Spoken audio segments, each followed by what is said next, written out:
Good morning students. बेटा हमने financial management का चैप्टर स्टार्ट किया था, जिसमें मैंने आपको बताया था कि फाइनेंसिंग डिसीजन हमारे 3 टाइप के होते हैं। किसी भी ऑर्गेनाइजेशन में जब आपको डिसीजन लेना होता है बिजनेस का, जो फाइनेंशियल डिसीजंस होते हैं वो हमारे 3 टाइप के होते हैं। अब 3 टाइप में कौन कौन सी आती हैं? सबसे पहले आती है हमारी इन्वेस्टमेंट डिसीजन, फिर आता है हमारा फाइनेंसिंग डिसीजन, फिर आता है हमारा डिविडेंड डिसीजन। तो इन्वेस्टमेंट डिसीजन मैंने आपको बता दिया था। इन्वेस्टमेंट डिसीजन की जब हम बात करते हैं तो we are talking about 2 kinds of investment, that is your long term investment and short term investment. ये दो होती हैं। लॉन्ग टर्म इन्वेस्टमेंट को हम कैपिटल बजटिंग इन्वेस्टमेंट भी बोलते हैं और शॉर्ट टर्म इन्वेस्टमेंट को हम वर्किंग कैपिटल भी बोलते हैं। ओके, तो इनके लिए हमने स्टडी कर लिया था। Now we are moving on to the next topic, that is your financing decision. अब फाइनेंसिंग डिसीजन क्या होता है? फाइनेंस कहाँ से करना है, पैसा आएगा कहाँ से?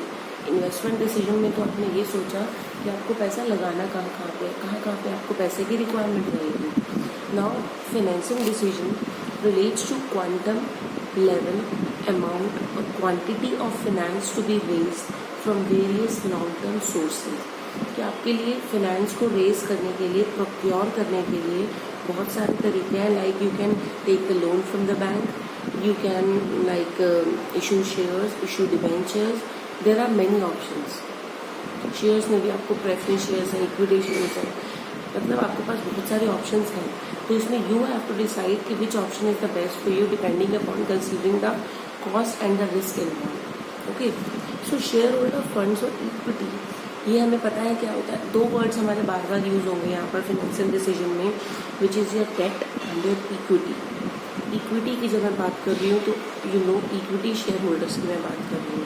And when I am talking about debt, DEBT, then I am talking about debentures as well as loan from the bank. ये 2 चीज़ें आ जाती हैं हमारी डेट में। इनको डेट क्यों कंसिडर किया गया है? अगर मैं बैंक से लोन लूँगी तो भी मुझे इंटरेस्ट देना पड़ेगा, फिक्स्ड इंटरेस्ट, और चाहे आप डिबेंचर्स अगर आप इशू करते हो तो भी आपको फिक्स्ड इंटरेस्ट देना पड़ता है। याद है, हमने पढ़ा था 11th क्लास में। तो उन दोनों पे ही आपको फिक्स्ड इंटरेस्ट देना है, इसीलिए इनको डेट माना जाता है। ठीक है, और ये this is something which has to be paid off. और इक्विटी के केस में तो आपके पास ऑप्शन होता है कि पैसा बचेगा तो देंगे, नहीं होगा तो नहीं देंगे। ओके, तो शेयर होल्डर्स फंड्स और equity refers to share capital, reserves and surplus. Shareholder fund में क्या क्या आता है? Refers to share capital, reserves और सरप्लस। मतलब बैलेंस शीट में आउटसाइड लाइबिलिटीज़ वाली साइड में आउटसाइड लाइबिलिटीज़ को छोड़ दो। Outside liabilities like a loan from bank, debentures, creditors, इन सबको छोड़ दो। इसके अलावा जो जो बचता है, जो में क्या बचा? आपके रिजर्व्स, सरप्लस, आपकी शेयर कैपिटल, ये सारी चीज़ें हमारी किस में आ जाती है? इक्विटी में आ जाती है। Okay, and when I am talking about borrowed fund और debt refers to funds raise from debentures, long term loans, public deposits etcetera. ये हमारे आ जाते हैं डेट के अंदर। अब ये आपको मीनिंग पता होना चाहिए पहले कि इक्विटी के अंदर क्या आता है और डेट के अंदर क्या आता है, उसके बाद ही हम आगे इसको स्टडी कर सकते हैं। A firm has to decide the proportion of debt and equity. ये फर्म के लिए सबसे ज़्यादा ज़रूरी होता है डिसाइड करना कि आपकी प्रोपोर्शन क्या रहेगी आपकी डेट की और इक्विटी की। मतलब financing decision is concerned with the decision about how much funds to be raised from debt and how much from equity, कि आपको डेट से कितना रेज करना है और इक्विटी से कितना रेज करना है। यही आपने फाइनेंसिंग डिसीजन है, यही आपको डिसाइड करना है कि मेरे पास डेट कितना होना चाहिए और इक्विटी कितना होना चाहिए। ना बहुत ज़्यादा डेट हो, ना बहुत ज़्यादा इक्विटी हो, दोनों में बैलेंस होना चाहिए। ओके, तो debt and equity differ significantly in terms of their cost and risk for the firm. मतलब क्या है कि जो आपके डेट और इक्विटी हैं ये एक दूसरे से बहुत ज़्यादा डिफरेंट है इन terms of their cost and risk involve. ये 2 चीज़ें ही हम देखते हैं फंड्स को प्रोक्योर करने से पहले कि उनकी कॉस्ट क्या है और उनका रिस्क क्या होगा। पढ़ा था हमने फिर इन्वेस्टिंग डिसीजन में ये। तो उसी में ही जब मैं बात कर रही हूँ फाइनेंसिंग डिसीजन की, तो जो अगर मुझे डेट रेज करना है या मुझे इक्विटी रेज करना है, तो मैं क्या कंसिडर करूँगी कि किस में कितनी कॉस्ट इन्वॉल्व है और किस में कितना रिस्क इन्वॉल्व है।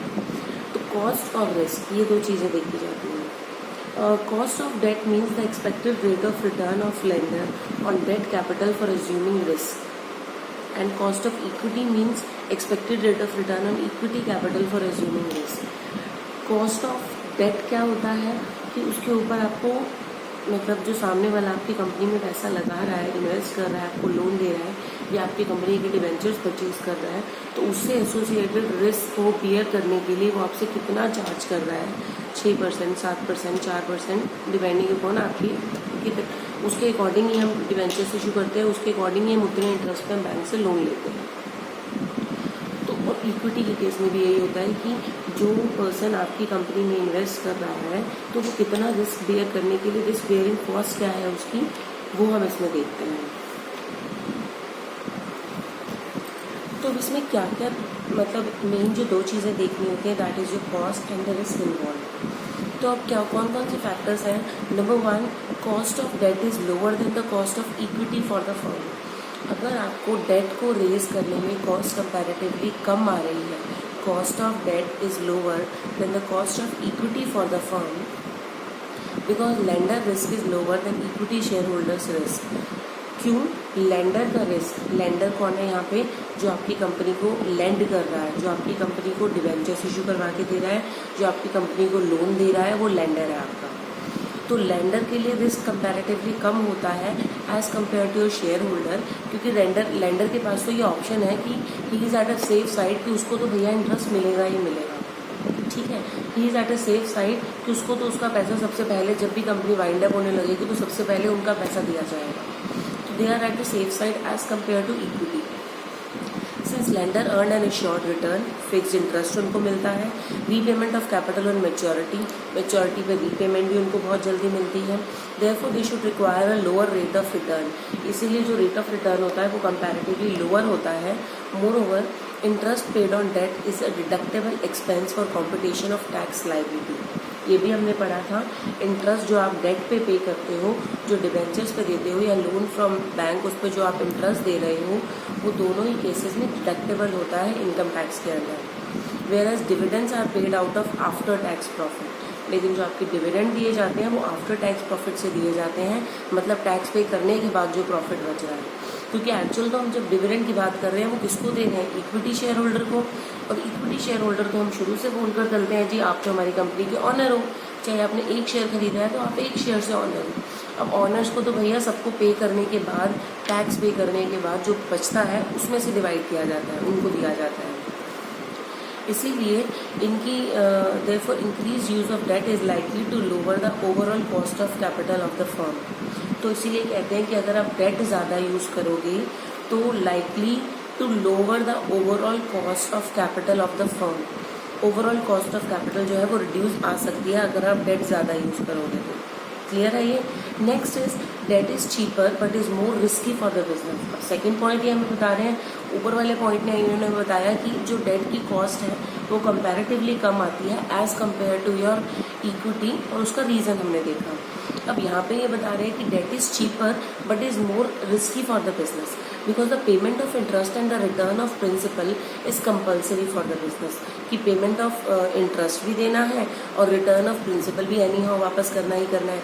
Any default in meeting these commitments may force the business to go into liquidation. लेकिन अगर बिजनेस ने ऐसी कोई भी गड़बड़ की जिसकी वजह से वो पैसा नहीं दे पा रहे हैं तो बिजनेस लिक्विडेशन वाली स्टेज पे आ सकता है कि बिजनेस डिसॉल्व करना पड़ सकता है, बंद करना पड़ सकता है। On the other end shareholders funds और equity want no commitment. Equity वाले केस में कोई कमिटमेंट नहीं होता regarding the payment of dividend and repayment of capital. That is why equity is considered risk less. Okay, अब हमने देखा पहले पॉइंट में इन्होंने हमें बताया कि कॉस्ट ऑफ डेट जो है वो कंपैरेटिवली कम होती है एज कम्पेयर टू इक्विटी। दूसरे पॉइंट में इन्होंने हमें बताया कि लेकिन आपकी कॉस्ट ऑफ डेट जो है, जो आपका डेट है वो ज़्यादा रिस्की होता है एज कम्पेयर टू इक्विटी। क्यों होता है? क्योंकि डेट में तो आपने पेमेंट करनी ही करनी है, लेकिन इक्विटी में मतलब वो अगर वो आपके ऊपर मतलब ये कह लो कि वो ज़बरदस्ती प्रेशराइज करके मतलब एनी हाउ उनको तो आपने पे करना ही करना है। लेकिन इक्विटी के केस में जिनको हम शेयर होल्डर्स मानकर चलते हैं, अगर कंपनी के पास पैसा नहीं है तो कोई ज़बरदस्ती नहीं है, उनको वापस करना ही करना है in case of losses, in case of shutdown of business. Higher the use of debt increases the fixed financial charges. अब तीसरा पॉइंट एक और आया, उन्होंने बोला कि आप डेट को जितना ज़्यादा यूज़ करोगे financial charges, fixed financial charges वो उतने ही ज़्यादा क्योंकि हमें पता है कि डिबेंचर्स पे डेट पे लोन लेने से बैंक से डेट में जितने भी ऑप्शन है, चाहे वो डिबेंचर्स हो, बैंक से लोन लेना हो या पब्लिक डिपॉजिट हो, सब पे आपको फिक्स रेट ऑफ इंटरेस्ट देना ही देना है एनी हाउ। चाहे आप लॉसेज में भी जा रहे हो तब भी इनको तो आपने देना ही देना है, तो इनको तो देना ही देना है। Like high use of debt increases the fixed financial charge, कि ये कॉस्ट तो वो है जो आपको बियर करनी ही करनी है, चाहे आपके पास लॉस भी हो रहा हो, ये कॉस्ट तो आपको बियर करनी ही करनी है of a business. As a result increase use of debt increases the financial risk, और डेट अगर आप ज़्यादा यूज़ करोगे तो आपका फाइनेंशियल रिस्क जो है वो बढ़ जाएगा। अब पहले वाले पॉइंट में इन्होंने हमें बताया था कि cost of debt comparatively less होती है, ठीक है। दूसरे पॉइंट में इन्होंने बताया कि कॉस्ट डेट जो है वो कंपैरेटिवली ज़्यादा रिस्की होते हैं। अब तीसरे पॉइंट में ये बता रहे हैं कि डेट ज़्यादा यूज़ करने से फाइनेंशियल रिस्क ज़्यादा होता है, क्योंकि कॉस्ट बर्डन आ जाता है आपके ऊपर कि ये तो वो खर्चा है जो आपको बेयर करना ही करना है। Okay, financial risk is the chance that a firm would fail to meet its payment obligation, that is interest and principal amount. Thus overall financial risk depend upon proportion of debt in the total capital. तो overall financial risk हमारा किस पे depend करता है कि हमारी overall total capital में date कितना है, उसी के अकॉर्डिंग रिस्क मेरा एसोसिएटेड रहेगा उससे। क्यों रहेगा? क्योंकि उसी के अकॉर्डिंग पता चलेगा कि जितना मेरा डेट है उसी के अकॉर्डिंग वो फिक्स कॉस्ट मुझे जो बियर करनी ही करनी है वो मैं अपनी डिटरमाइन कर सकती हूँ, कैलकुलेट कर सकती हूँ, और फिर मैं बता सकती हूँ कि मेरी कॉस्ट ज़्यादा आ रही है या नहीं आ रही है, मैं ज़्यादा रिस्की पोजीशन में हूँ या नहीं हूँ, या फिर फाइनेंशियल रिस्क मेरे पास ज़्यादा है या नहीं है। ओके, अब ये 3 पॉइंट्स हमने पढ़े। पहले पॉइंट में इन्होंने बताया कि cost of debt is comparatively less than your cost of equity. Okay, number 2 इन्होंने बताया लेकिन आपका जो डेट होता है ये ज़्यादा रिस्की होता है, क्योंकि इनको ज़बरदस्ती हमने पे करना ही करना है, लेकिन इक्विटी के केस में ऐसी कोई टेंशन नहीं होती है। और तीसरे केस में इन्होंने बताया कि फाइनेंशियल रिस्क भी यहाँ पे ज़्यादा रहता है। क्यों रहता है? क्योंकि फाइनेंशियल बर्डन रहता है कि ये तो वो कॉस्ट है जो बियर करनी ही करनी है, एनी हाउ आपको देना है। क्लियर है ये 3 पॉइंट्स। अब हम देखते हैं factors affecting decision, financing decision. कौन कौन से फैक्टर्स हैं जो फाइनेंसिंग डिसीजन को इफेक्ट करते हैं? Number 1 is cost. कर लिया ये तो हमने पहले भी कि कॉस्ट जितनी होगी उसी के according. The cost of raising funds for different sources are different. A wise finance manager should generally choose the cheapest source of finance. अब वाइज फाइनेंस मैनेजर तो वही होगा जो चीपेस्ट सोर्स को ऑप्ट करेगा। अब चीपेस्ट सोर्स किस? Debenture is the cheapest source of finance as interest paid on debenture से। अगर आप कॉस्ट की बात करो, कॉस्ट देखो, तो मैं तो डिबेंचर्स देना प्रेफर करूंगी, क्योंकि वहाँ पे तो जो कॉस्ट होती है वो कंपैरेटिवली कम होती है, इंटरेस्ट जो देना पड़ता है वो कंपैरेटिवली कम देना पड़ता है, फिक्स्ड है। लेकिन शेयर होल्डर्स के केस में तो ज़्यादा भी देना पड़ सकता है आपको। तो कॉस्ट की अगर हम बात करें तो हमारे लिए डेट ज़्यादा बेटर है। अगर हम रिस्क की बात करें, the risk associated with different sources is different. Debt is cheaper but is more risky for the business because it is mandatory to pay interest on debt, redeem the principal amount, वो जो हम already point पढ़ चुके हैं। If you talk about risk, तो risk के case में भी हमारे लिए डेट जो है वो ज़्यादा रिस्की होता है एज कम्पेयर टू इक्विटी। क्यों ज़्यादा रिस्की होता है? क्योंकि वहाँ पर तो वो कॉस्ट वो है जो आपको बियर करनी ही करनी है any how. Any default in meeting these commitment may force the business to go into liquidation and there is no such compulsion in case of equity. Equity के केस में तो ऐसा कुछ होता ही नहीं है। तो if you consider risk as a factor, then your debt is more risky as compared to your equity. Okay. Now third is flotation cost. This is something new. Flotation cost of raising funds.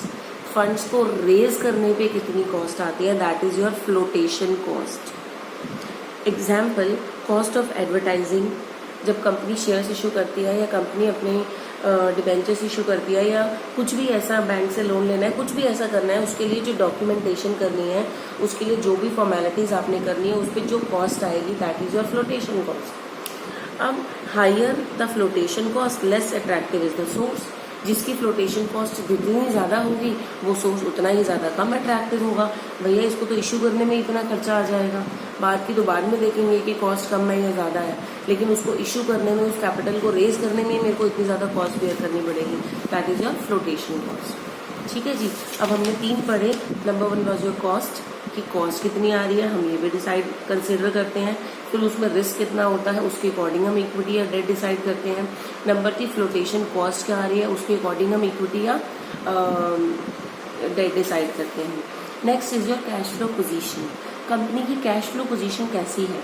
अब cash flow position मतलब क्या है, company के हाथ में cash कितना रहता है। अब कैश फ्लो पोजीशन किस लिए हमें ज़रूरी है, क्योंकि कुछ खर्चे ऐसे हैं इस डिसीजन में, जैसे कि इन केस ऑफ डेट अगर आप ऑप्ट करते हो तो उस केस में वो खर्चे हैं जिनका इंटरेस्ट आपने देना ही देना है, फिक्स्ड चार्ज है। तो अगर कंपनी की कैश फ्लो पोजीशन अच्छी नहीं है, कंपनी के पास ज़्यादा कैश नहीं रहता है, तो उनको डेट के लिए नहीं जाना चाहिए। Company with good cash flow position can take the benefit of debt. जिनके पास कैश फ्लो पोजीशन अच्छी है वो डेट का बेनिफिट ले सकते हैं। As interest payment and refund of principal amount can be easily made, क्योंकि इंटरेस्ट और उसका प्रिंसिपल अमाउंट टाइमली आप पे कर सकते हो। However in case of shortage of cash, equity should be preferred. अगर आपके पास कैश फ्लो पोजीशन आपकी अच्छी नहीं है, कैश आपके पास ज़्यादा नहीं रहता है, तो you should better go for equity. Next is level of fixed operating cost. If a business has high level of fixed operating costs, example insurance premium, building rent, salary, etc. अगर आपकी बताया था मैंने 11th में, ये भी हमने पढ़ा हुआ है।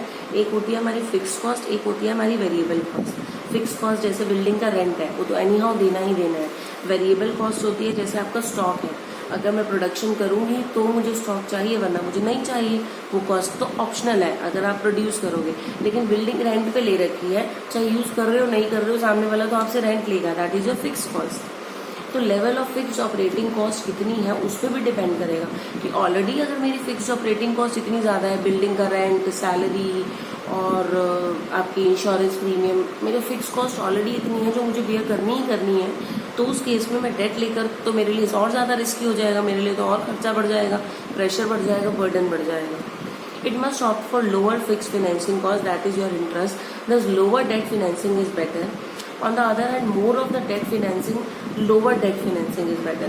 On the other hand, more of debt financing is preferred if the level of fixed operating cost is less. अगर आपकी fixed operating cost comparatively less है, then you can go for more of the debt.